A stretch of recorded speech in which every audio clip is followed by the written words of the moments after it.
The effect on organised crime in Bombay was massive. Dawood was full of anger. He wanted to send out a message. The deadliest terror attack India has ever seen. Mumbai, एक ऐसा शहर जो कभी अपने underworld mafia के लिए बदनाम था, उसका इतिहास आज भी दिलचस्प और खौफनाक है। लेकिन उन सभी अपराधियों का क्या हुआ जो कभी सड़कों पर राज करते थे? वे कहां चले गए? गायब हो जाना? आज के वीडियो में हम मुंबई के अंडरवर्ल्ड के पूरे इतिहास में गहराई से जाने वाले हैं, इसके उत्थान से लेकर इसके अंतिम पतन तक। देखते रहिए, क्योंकि हम शक्ति, विश्वासघात और बदले की एक दिलचस्प कहानी को उजागर करते हैं। मुंबई के अंडरवर्ल्ड के उदय का पता 1950 के दशक में लगाया जा सकता है। एक ऐसा समय जब शहर में 3 कुख्यात लोगों का दबदबा था। करीम लाला, जिसे पठान के नाम से जाना जाता था, हाजी मस्तान और वर्धा भाई, जो तमिलनाडु से थे। ये तीनों लोग 1930 के दशक में मुंबई आए थे, इस व्यस्त शहर में अवसरों की तलाश में। यह एक ऐसा समय था जब आम लोगों का शोषण संरक्षण के लिए, पैसे के लिए किया जाता था। आज हम इसे जबरन वसूली कहते हैं, लेकिन उस समय इन लोगों ने अपने खुद के आपराधिक साम्राज्य को बनाने का अवसर देखा। हाजी मस्तान, जिसने विक्टोरिया टर्मिनस रेलवे स्टेशन पर कुल्ली के रूप में शुरुआत की थी, जल्द ही तस्करी और अवैध शराब वितरण में लग गया। करीम लाला ने अपनी मजबूत काया के साथ जबरन वसूली रैकेट चलाने के लिए अपनी ख्याति बनाई, और जल्द ही इन तीनों लोगों ने शहर में अपना वर्चस्व स्थापित कर लिया, जिनमें से प्रत्येक ने मुंबई के अंडरवर्ल्ड के एक बड़े हिस्से को नियंत्रित किया। वर्षों तक तीनों ने एक नाजुक संतुलन बनाए रखा, लेकिन एक समस्या थी। कोई और उनकी शक्ति को चुनौती देने के लिए उभर रहा था। 1960 के दशक में रत्नागिरी के कोंकणी मुस्लिम दाऊद इब्राहिम नामक एक युवक ने अपना नाम कमाना शुरू किया। दाऊद, जिसका परिवार मूल रूप से मुंबई के डोंगरी इलाके में रहने लगा था, ने अपने भाई शब्बीर और उनके दोस्तों के साथ छोटी मोटी चोरियों में भाग लेकर अपने आपराधिक करियर की शुरुआत की। लेकिन दाऊद के मन में एक बड़ा सपना था। वह एक छोटा मोटा चोर बनकर नहीं रहना चाहता था, वह मुंबई पर कब्जा करना चाहता था। महज 15 साल की उम्र में दाऊद ने स्थापित अपराध परिवारों को निशाना बनाना शुरू कर दिया, और उसका पहला कदम इलाके में हाजी मस्तान के प्रभुत्व को चुनौती देना था। युवा गैंगस्टर साहसी था, और जल्द ही उसने अपने 2 आदमियों को मस्तान के इलाके में कारोबार शुरू करने के लिए भेज दिया। मस्तान को यह पसंद नहीं आया, और उसने अपने सहयोगियों करीम लाला और पठान गिरोह की मदद से तेजी से जवाबी कार्रवाई की। मस्तान और उसके ताकतवर संपर्कों का गुस्सा इतना बढ़ जाएगा।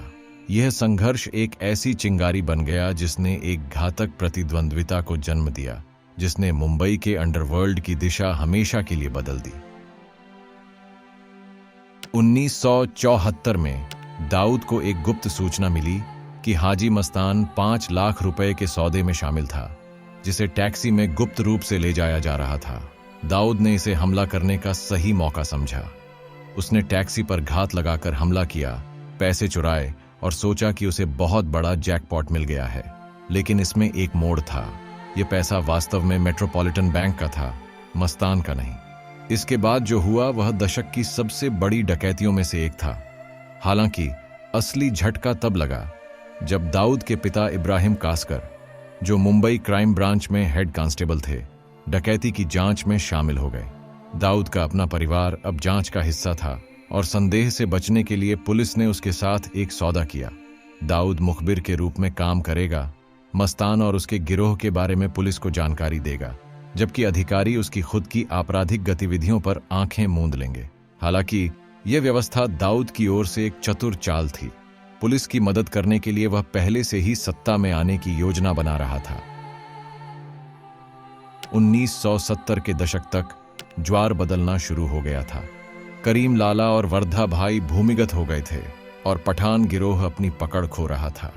देश एक राष्ट्रव्यापी आपातकाल के बीच में था, और पठान गिरोह के कई सदस्यों के पकड़े जाने या जेल जाने के साथ दाऊद के उत्थान के लिए मंच तैयार हो गया था।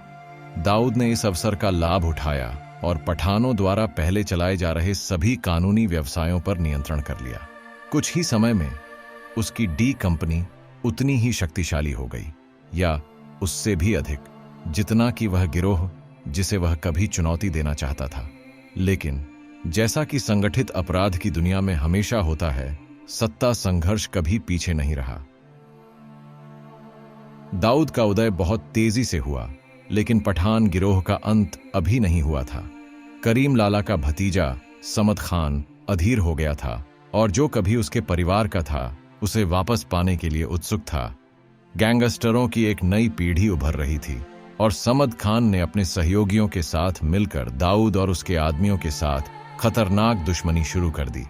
1981 दाऊद के बड़े भाई शब्बीर को एक पेट्रोल पंप पर गोली मार दी गई, एक ऐसी गोली जिसने दोनों गुटों के बीच खूनी युद्ध को जन्म दिया। लेकिन यह तो बस शुरुआत थी। बदला लेने की चाह में दाऊद ने पठान गिरोह से जुड़े हर व्यक्ति को अपना निशाना बनाया और हत्याओं का सिलसिला शुरू कर दिया।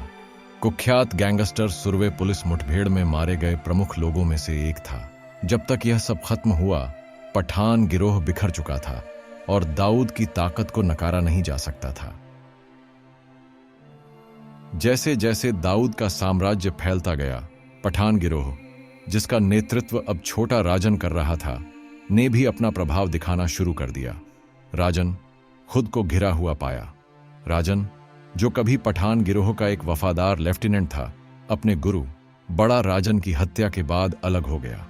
छोटा राजन के रूप में प्रतिद्वंद्विता तेज हो गई। बदला लेने के लिए बेताब राजन ने दाऊद से हाथ मिला लिया। साथ मिलकर उन्होंने पठान गिरोह के प्रमुख सदस्यों को निशाना बनाना और उन्हें खत्म करना शुरू कर दिया, यह सुनिश्चित करते हुए कि कोई भी उनके रास्ते में न आए। 1990 के दशक के अंत तक पठान गिरोह लगभग खत्म हो चुका था।